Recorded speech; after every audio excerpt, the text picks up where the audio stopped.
Today I'm making a beaded cloth art doll in trans pride colours, that's blue, pink and white. If you're not familiar with the transgender pride flag, it was created by a trans woman called Monica Helms back in 1999. The flag is for anyone whose gender doesn't match the one they were assigned at birth, so that's anyone who considers themselves not to be cisgender. I've made a couple of trans flag art dolls in the past, but not one in this style, so let's get started. I came up with the original design for a hanging art doll back in 2016 and called them Beady Dolls. I wanted to make a doll that could be displayed where there isn't much surface space, like a boat or a caravan. Beady Dolls are made with the same quality materials as my larger cloth art dolls. They're just a little bit more compact. I'm Jo, by the way. I'm a full-time doll artist based on a narrowboat in Wales. This little one is going to be around 18 centimetres or 7 inches tall, minus the hanging ribbon. I'm using Derwent colour soft pencils to shade around where the button eyes will be. The colourless blending pencil deepens the shade and gives it a nice smudgy edge. I'll put a link to those in the description. I want to make her quite femme. The colours are going to be quite light, but I'm still giving her my usual goth inspired eyeliner in Derwent line maker pens.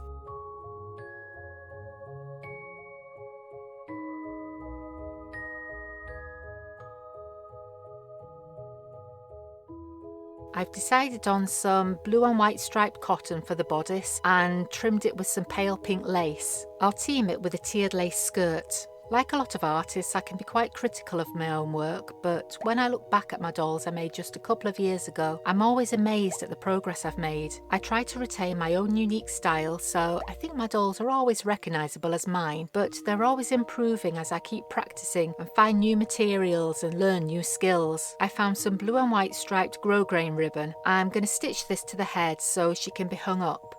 I've added a metal ring to stop the ribbon getting damaged or worn. I'll style the hair over where it's attached so you won't be able to see any of the stitches on the finished doll.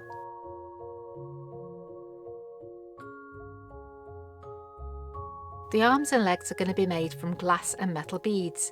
I like glass as it has a good weight, so I think the doll hangs better than she would with something like acrylic beads. Gemstone beads can work well too. The thread I'm using is an extra strong polyester thread called Gutterman Top Stitch. When I've made these dolls previously, I've secured the thread by knotting it together at the top. That looked okay, but I'm always trying to make each doll a little bit better than the last one, so this time I made the dress a little bit differently so I can hide the anchor points underneath the clothing. I thread the beads onto the leg until she measures around 7 inches from head to toe. The last bead is a drop shape with a hole drilled through the top. That holds all the other beads in place.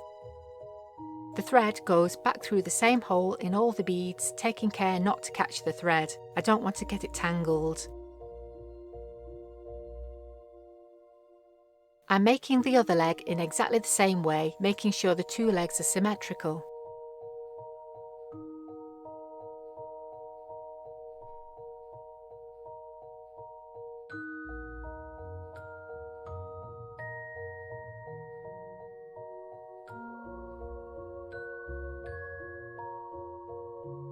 A couple of stitches underneath the bodice will hold them in place.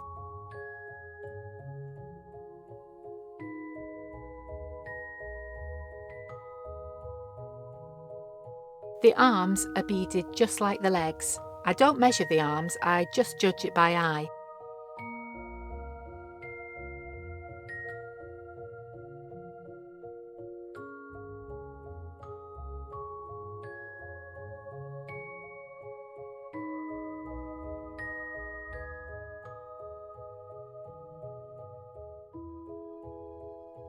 I'm making sure I don't pull the thread too tight. I want the limbs to hang freely.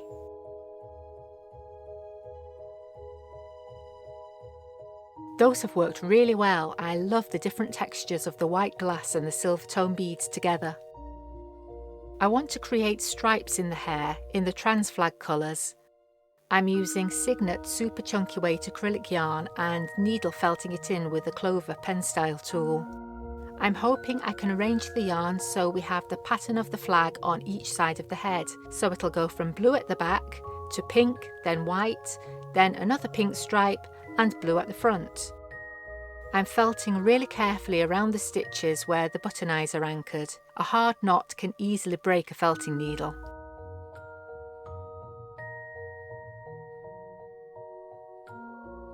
Once I get about halfway, I start to unravel the yarn and pull out the loose fibres. That will allow me to see how the hair is going to fall so I can plan out the rest of the colours.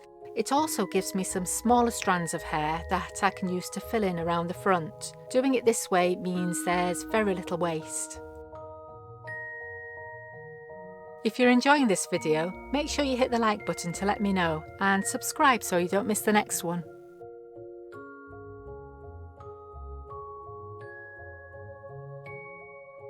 The top part of the head can be the most tricky. I need the hair to lie flat around the hanging ribbon and hide all those stitches, while still keeping the stripes visible. A side parting is the easiest way to do this.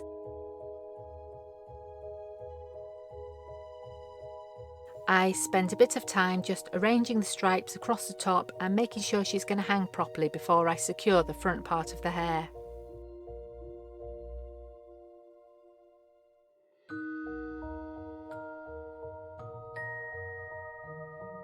This frosted glass shell bead with an iridescent coating is perfect as a little hair clip. I've made a necklace from pastel pink seed beads and a little butterfly charm, and she's ready to emerge as her true authentic self. If you'd like to see me make more pride flag dolls, have a look at this playlist next, and I'll see you next time. Bye!